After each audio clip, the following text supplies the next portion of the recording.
Hi friends, welcome back to my channel. ನೋಡಿ, ಇವಾಗ ಅಕ್ಕಿ ಪಾಯಸ ಯಾವ ರೀತಿ ಮಾಡೋದು ಅಂತ ತೋರಿಸ್ಕೊಡ್ತೀನಿ. ನೋಡಿ, ಒಂದು ಪ್ಯಾನ್ ಇಟ್ಕೊಬೇಕು. ಒಂದು ಸ್ವಲ್ಪ ಗಸಗಸೆ ಹಾಕ್ಕೊಂಡು ಲೈಟಾಗಿ ಫ್ರೈ ಮಾಡಿ. ನೋಡಿ ಯಾವ ರೀತಿ ಫ್ರೈ ಮಾಡೋದು ಅಂತ. ಒಂದು ಸ್ವಲ್ಪ ಲೈಟಾಗಿ ಫ್ರೈ ಮಾಡ್ಕೊಬೇಕು, ಇಲ್ಲಾಂದ್ರೆ ಅದು ತುಂಬ ಸೀದೋದ್ರೆ ಫ್ಲೇವರ್ ಎಲ್ಲ ಹೊರಟೋಗುತ್ತೆ.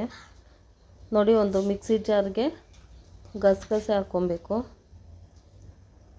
ನೋಡಿ, ಒಂದು 3 ಏಲಕ್ಕಿ ಹಾಕ್ಕೊತಾ ಇದ್ದೀನಿ.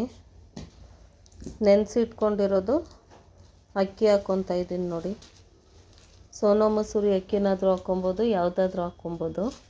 ನೋಡಿ, ಒಂದು ಸ್ವಲ್ಪ ತೆಂಗಿನಕಾಯಿ ತುರಿ ಹಾಕ್ಕೊತಾ ಇದ್ದೀನಿ ರುಬ್ಬೋಕ್ಕೆ.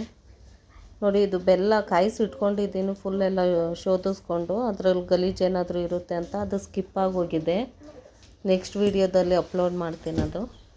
ನೋಡಿ, ರುಬ್ಬಿಟ್ಕೊಂಡಿರೋದೆಲ್ಲ ಆ ಬೆಲ್ಲದ್ದು ಪಾಕದೊಳಗಡೆ ಹಾಕ್ಕೊಂಡೆ. ಪಾಕ ಅಂದರೆ ಏನು ತುಂಬ ಎಳೆ ಪಾಕ ಅದು ಇದು ತೆಗಿಯೋಕ್ಕೆ ಹೋಗ್ಬಿಡಿ.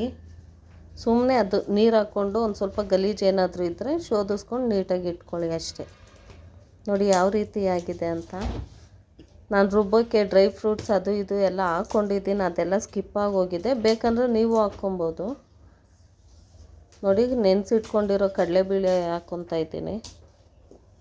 ಒಂದು ಸ್ವಲ್ಪ ತೆಂಗಿನಕಾಯಿ ತುರಿ ಹಾಕ್ಕೊತಾ ಇದ್ದೀನಿ, ಫ್ಲೇವರ್ಗೆ ತುಂಬ ಚೆನ್ನಾಗಿರುತ್ತೆ. ನೋಡಿ ಯಾವ ರೀತಿ ಆಗಿದೆ ಅಂತ. ಸ್ಲೋ ಫ್ಲೇಮಲ್ಲಿ ಇಟ್ಕೊಂಡು ಬಿಸಿ ಮಾಡ್ಕೊಬೇಕು, ಇಲ್ಲಾಂದರೆ ಗಟ್ಟಿ ಆಗೋದ್ರೆ ಚೆನ್ನಾಗಿರಲ್ಲ, ನೀರು ಥರ ಇರಬೇಕು. ನೋಡ್ತಾ ಇದ್ದೀರಲ್ಲ ಯಾವ ರೀತಿ ಇದೆ ಅಂತ.